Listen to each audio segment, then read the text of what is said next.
Greetings and salutations. JC Shurburtt here with you, 24/7 Sports. Actually, thebigspur.com on 24/7 Sports. Inside the Gamecocks, the show, JC and Morgan podcast, Chief Sports Network, whatever you want to label me as, that's fine. You guys know who I am by now. After a short break for the holidays, wanted to get back at it here with you as we have the show on hiatus, but promised you guys we'd have some content. And heck, who knows? I may still do this after the show comes back because it's been pretty popular. You guys seem to like it and appreciate it. And want to thank all my YouTube audience out there and say, hope you had a Merry Christmas. Gamecocks got a commitment from another offensive lineman Christmas Eve. We're going to talk about that here for a second. His name is Rodney Newsom from Western Kentucky, 6'3", 295 pounds. So I've seen him listed at 305.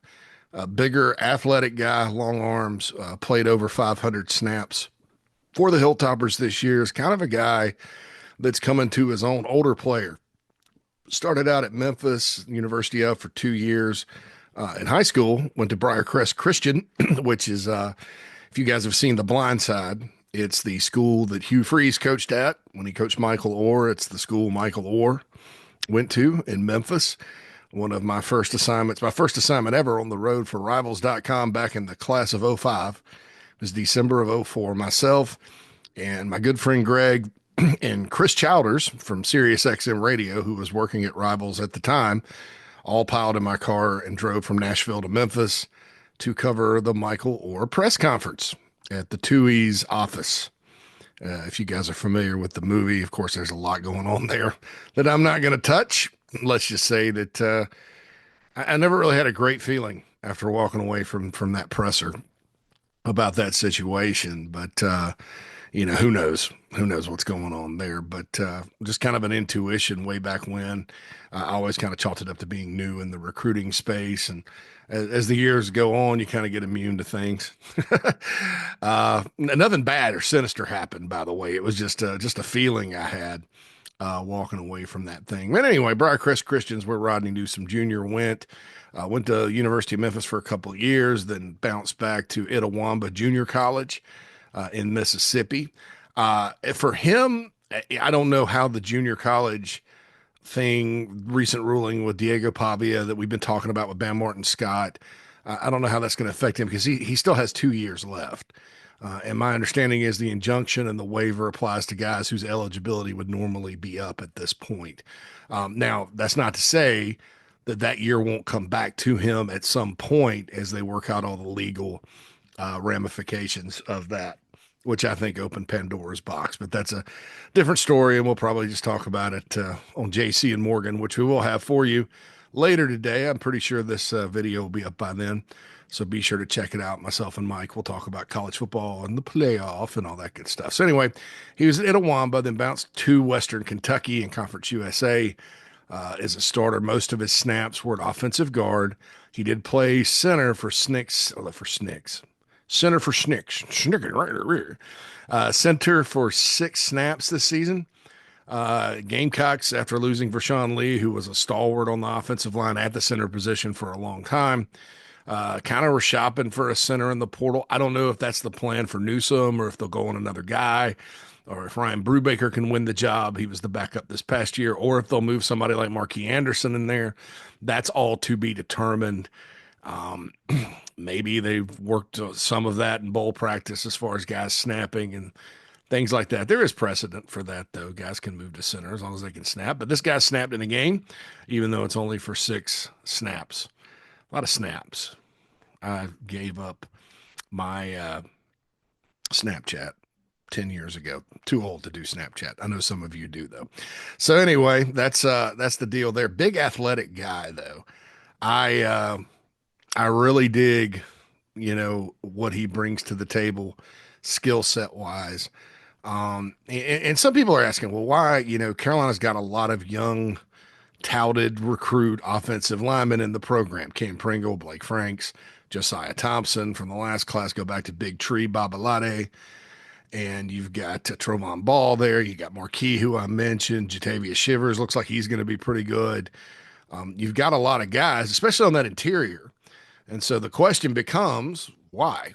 Well, I think you have to kind of look and dig into the roster a little bit to come to this conclusion that it's a need. It's not something we all think about.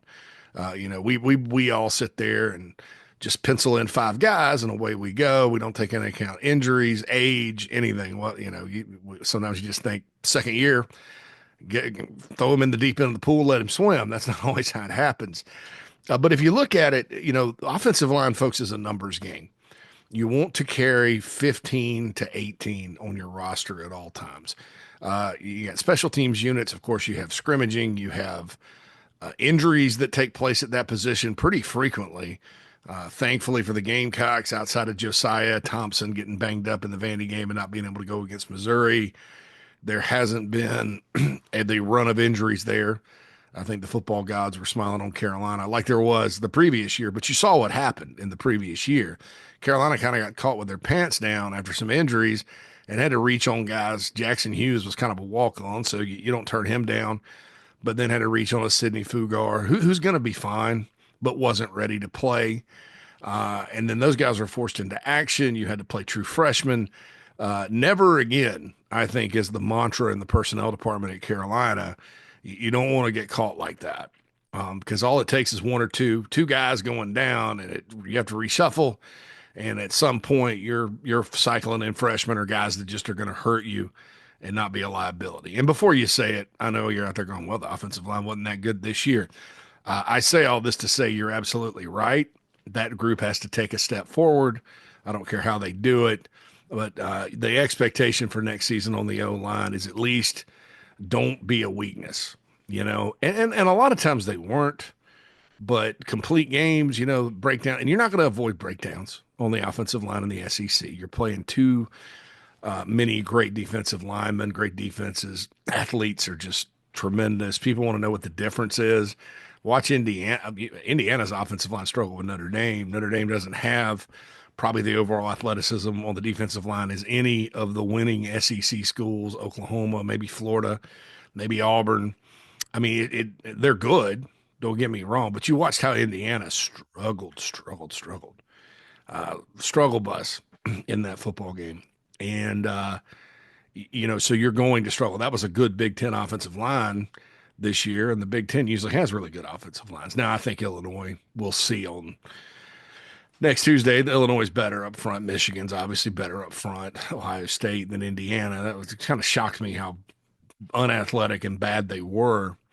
And that's no offense to them. They play their butts off, but there was just a big difference. So it's never going to be perfect up front, right? But this year was not acceptable and not up to standard overall for the offensive line at South Carolina. And I'm not going to go dissect game by game, play by play, because as we all know, some of those plays aren't on the O-line. Some of those plays are just our quarterbacks, blah, blah, blah. There's all kinds of explanations. We'll get into that the offseason. But back to Newsom and back to the recruiting portion of it. You want to take 5 every year if you can. You don't want to waste scholarships on guys that are never going to develop, though. Not these days. Reminder, there is no tomorrow in college football. And last year it worked out pretty well, I was kind of slightly surprised Kamar Bell started the whole year at left guard. Thought, frankly, Trevon Ball was a better player. I don't know about Marquis Anderson, didn't see him enough. But Trevon was over at right behind Torricelli Simpkins, and I don't think you'd have put Torricelli on the bench to play Trevon. So there was the quandary there. Everybody always talks about and wants to cast a finger and blame cross-training on the offensive line, and everybody does that, even the pros. My point of contention is maybe there should have been more cross-training to optimize what you got. But they did have 2 transfer portal seniors, older guys starting this year. They lost for Sean Lee, so that's 3 of your starting 5. And if you look at it, recruiting's been going pretty well. The 2023 class obviously had some numbers with Big Tree, Trevon, Marquis, Jatavius, Shivers. I hope it's Shivers. Somebody, I need to, don't nobody email me. I need to look that up. It's embarrassing for me not to get that right. Those guys are a big nucleus right there. Then you brought in Josiah Thompson, the 5-star, who started as a true freshman every game he was healthy this year. Cam Pringle's got a bright future. Blake Franks can play four of the five positions, in my opinion. But that's only three guys. Then in this class, they flipped the kid from Georgia Tech, who is a true tackle and a really big upside player, probably as good as any of your tackles outside of David Sanders in the country, in my opinion. Got a lot of upside there. And then Shed Surratt, congratulations to him. Gaffney product. He got named to the it's now the Navy All-American Bowl in San Antonio. The Army Bowl is what it used to be. So that's the Navy All-American Bowl. Adidas sponsors it. So he's going to San Antonio. So the Gaffney kid, four-star guy, another good one, but that's only two, right? And so you got to sit there and kind of look at it and go, well, you 3-2, that's 5 over 2 years. And if you started digging into the numbers, the Gamecocks, had 13 with the 2 incoming freshmen.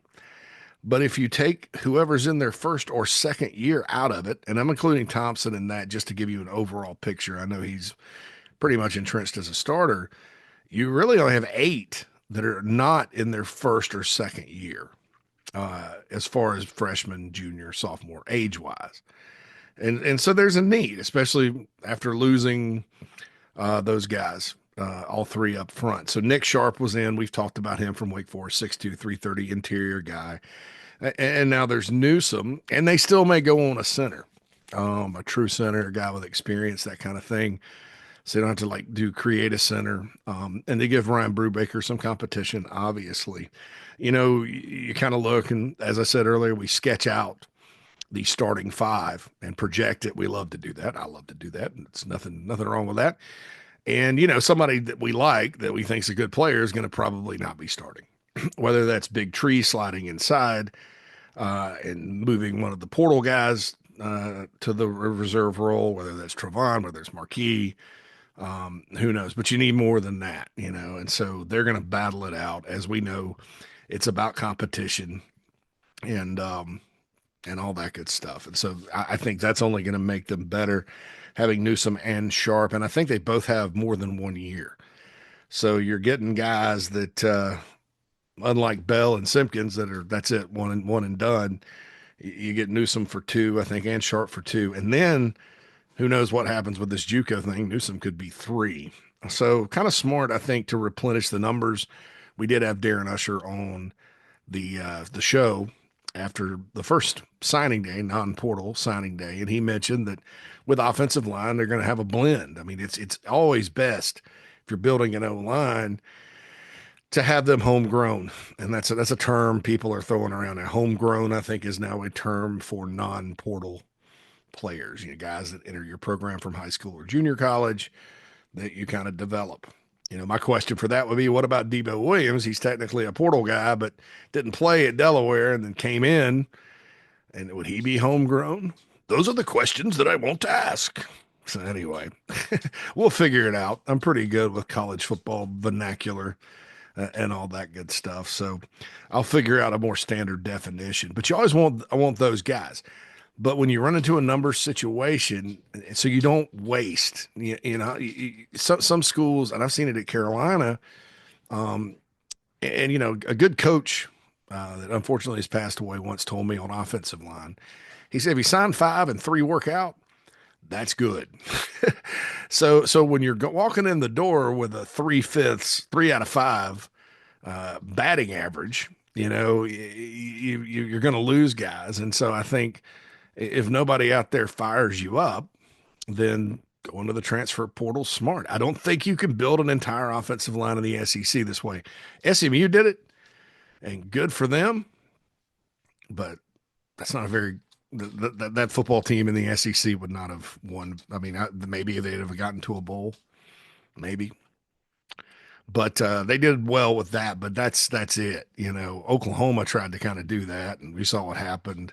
The Gamecocks reached on some guys a couple of years ago and had injuries. You saw what happened. Ole Miss has a lot of starters on the O-line that were portal guys, but a lot of those guys had been with the program. There's just not a lot of examples right now out of like going and getting 3, 4, 5 guys that are going to start. Carolina did as good as anybody because they had 2 starting. So we'll see sort of what happens there. It's unrealistic, I think, to do that. But if you can find guys that can come in and compete and get your numbers back, I'm all for it. And so that's the deal there. So when you add these guys in plus the freshmen, you get to 15. And that's good. So if you add a center at 16, then you got walk-ons and guys that are in there busting their ass every day, trying to make the program better. And it helps your practice, your competition in practice. People want to play. You don't sub that much at that spot. So I think, this is a positive. And I hope that I helped answer some of the questions because I've gotten that a lot. Why are they going on these offensive linemen when there's needs elsewhere?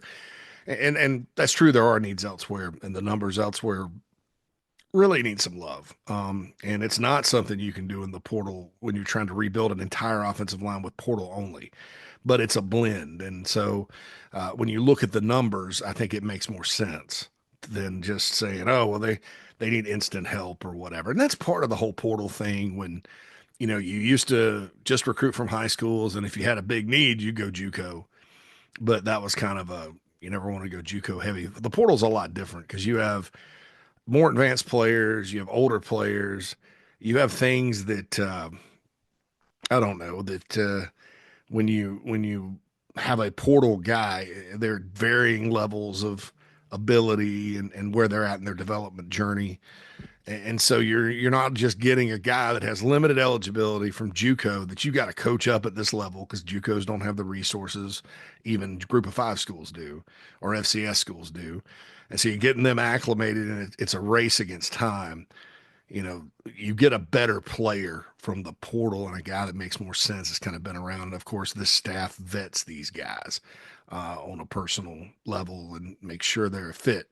You're not always going to bat 1,000 with that, by the way, but the Gamecocks have been pretty stellar in getting good people in that get with the program quickly and assimilate and things of that nature. So not a lot of concerns there. Did hear from contacts that the staff is really high on both of these guys, Sharpe and Newsom. So, may the best man win. Get in there and compete and see what happens in the spring because they got to play better up front. That's the bottom line. We'll see kind of if they can. We'll see what adjustments Mike Shula makes with the blocking scheme and all that. I don't know that was the problem, other than a lot of mental mistakes. We'll just see. We'll see what happens. I think it's exciting that they are bringing back. They haven't lost many of those talented guys that they've recruited from the high school ranks. And another thing to consider too, if you kind of look down the road, the 2026 class, guys like Darius Gray, South Carolina's in good shape with a lot of good offensive linemen. They already got Anthony Booker committed for 2026. So you could probably see them sign 4 or 5 for the class of 2026 out of high school. A couple of more notes before I jump off. Myles Norwood, the corner from Ball State / wherever else he's been from St. Louis, he announced on Twitter yesterday, or X, he's going to delay his decision, cited family concerns. I know sometimes there's this, that, and the other. Maybe it's a negotiation. I haven't heard anything about that on my end. But the Gamecocks, it's them or Kentucky. So we'll see sort of what happens there. Hale said he felt pretty good about Carolina, but you never know. I'd call it 50-50 just to see. Apparently Kentucky's been a school he's been interested in for a long time. They definitely have needs at Kentucky right now. Big needs. Carolina fans, you think you guys have problems? There are no problems at South Carolina compared to the massive holes that have been left at Kentucky by outbound portal guys. They lost a lot of really good players with time left. One of them's at South Carolina now, Jordan Dingle, the tight end. So, man, it's hard to feel bad about the team that the Gamecocks are going to play every year regardless. And the Mark Stoops comments about culture and climate, I think, that are coming back to haunt him. Carolina's 3-0 against them since he made those comments after he owned the Gamecocks for years.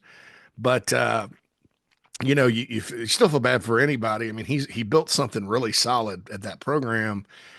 Down year this year, it was inevitable. It happens. Kentucky's hard to sustain, man, especially when you go through offensive coordinators, you go through quarterbacks. Your formulas kind of run the ball and play defense, and So you're hesitant to open it up. I mean, there's a lot going on. We can talk about Kentucky later. We talk about it on JC and Morgan, but so they have needs. So they do have NIL and they do have money, some, quite a bit actually. And so maybe they overpay just to kind of put that out there. But the Gamecocks certainly still are right there in the mix. We'll see when he announces he had a really good visit and all that good stuff. I can also report to you about the Justice Haynes situation. Michigan, obviously, is a place that Chris Hummer from 24/7 and everybody else from the start. I was telling everybody that it's not Carolina and Ole Miss, it's Carolina and Michigan, and Lord have mercy, it was. But Chris was saying it was Michigan a while back, and it looks like that's where he went. If you're a running back and you're Justice Haynes, and look, man, Carolina did all they could do. He had a wonderful visit. They had a great NIL package on the table for him. All that happiness. If you're a running back, though, and you look at his career at Alabama, and you look at his stats, and I said this before, I don't think I think it's lack of carries. He's kind of the type of back that gets better as the game goes on. If you watch him in high school, he had a ton of carries in high school. And, so you take that into consideration, and Michigan's going to feed him the rock. That's what they do. They have not deviated. I mean, their daggum head coach is an offensive line coach. So, if you like the cold weather and you like Michigan and the Big Ten, I mean, more power to you. Somebody kind of mentioned on thebigspur.com, well, Andrew Jones flipped, and you said it was close to home. And now this guy's going 10 hours away. Well, we have to understand these aren't robots. These are human beings, and different things matter to different people, right? And Justice Haynes, Carolina gave him every reason to come. He just liked Michigan better. I mean, and that happens. And there's also a big difference between Andrew Jones, a kid from New Orleans, that the biggest place he's been is the University of Memphis, and he's been at Grambling, getting out there and, going halfway. And then a guy like Justice Haynes, whose dad was an NFL player, who's from Atlanta, who, has probably been some places far from home. His dad played for the Steelers. So there's a different family situation with these decisions that's at play, just like recruiting. It's not all money and agents. A lot of it is, though. So I'm not saying that Michigan didn't come through with more, but I'll tell you this, and I'll go to my grave believing it, wouldn't have paid any more than what Carolina get put on the table for him. And he's a good player and a great player and a tremendous young man, and I'll be pulling for him. I've got some friends that are Michigan fans, and we'll be pulling for Justice Haynes to rock the Big Ten, especially a couple of those schools. but man, look, it's Moneyball. And, you start overpaying and set that precedent for that position. And I'll say this too, I think Justice Haynes would have started. You're going to say, oh, he's a 5-star. Right? Throw that out the window right now. Would he have, Jordan Howell, would he have beaten him out? Probably, but I can't guarantee it. Matthew Fuller, would he beat him out? Probably, but I can't guarantee it. I had a ways there too. So that's, he would have had competition. Look, I'm realistic about it. I think, I don't want you to think I'm sitting here spinning about those guys, but I do think that there would have been competition. It wasn't like last year where Rocket Sanders is coming in. These guys are young. Attaway's kind of the other guy. We're going to sit there, and if Rocket's healthy, Rocket's going to get most of the carries, as he should have. And the luxury with that is he stayed healthy for the most part. Big difference maker. I mean, he's Rocket Sanders. That guy can play some ball. But they were able to redshirt Fuller and Howell. So you bought an extra year by Rocket being there. This wasn't that situation because those guys are a year older. To me, it was a little bit more open than saying, insert Justice in the backfield and let him go. I do think if you put a gun to my head, I would have said, yeah, he would have started. But there would have been a lot more. It would have been much more in question than last year when the only question was, would Rocket Sanders be ready to go physically? And he absolutely was. And really, comeback player of the year nationally. You can't say enough good about that guy. He has a daughter at home. Not mad at him for opting out. I get it. But, I think he served his purpose. And this was not that type of situation. So I think with that, the Gamecocks still need a running back because of the numbers. They only have three. You need five, I think. And so we'll see what direction they go. I will also add this. Keep in mind, just because we're on a break right now and the team's in Orlando and we broke for Christmas and there's no visits or activity, that does not mean the portal closes on the 28th, but that does not mean that first week of January you don't have visits and portal guys. It just means guys can't get into the portal unless they're on bowl teams or playoff teams that lose, and then you got 5 more days. So it is not a situation where it's over. It's not over. It's not over. And talking to a couple of contacts yesterday, absolutely. There's still guys that could get in the portal that I know Carolina would be interested in. So it's not done yet. Norwood's the one we're waiting on right now. I think you'll see activity at maybe not linebacker, defensive line, interior, maybe a center. They still would like to have one wide receiver, that kind of thing. So we'll see sort of what happens as we move forward. But I think that it's like a ball game. There's halftime and then there's a second half. And Carolina may not be leading at halftime right now, but there's a whole half to go. And I still think this can be a very excellent portal class. And by the way, you're not going to sign anybody out of the portal overall player wise. I don't care what position, better than Dylan Stewart and Lenore Sellers.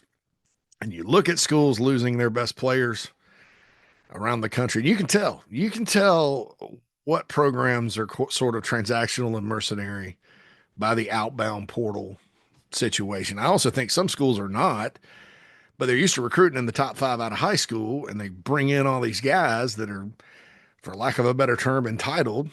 They don't want to put in the work for 2 years and not play and get better and get drafted. And so they bolt early because they think that they're already All-Americans. And you want to avoid guys like that as well. I mean, I know Sean Murphy, some thought he was the top linebacker in the country out of high school. Well, he's been at Bama for 2 and Florida State for 3. Yeah, you do that. Aaron Noland, I don't think is entitled. I just think, you kind of look around and I think you want to come closer to home. I think Ohio State's quarterback situation, there are no guarantees because they'll just bring in guys. So I don't think he fits that bill. Gabriel Brownlow Dindy stuck it out at A&M for 3 years. I mean, so guys like that were 5 stars, I don't mind. But some of these guys that just go 1 year and then bolt, unless they're just like no-brainer elite, no thank you. So anyway, JC Shurburtt signing off. My dog's barking. So hope you all had a Merry Christmas and hope you enjoyed this video. Please hit that subscribe button, trying to get to 10,000 after this. And we appreciate you listening. Don't forget, JC and Morgan will have a tailgate show the day of the bowl game. So some live content coming your way here on Chief Sports South Carolina. Thank you so much. And again, happy holidays to everyone.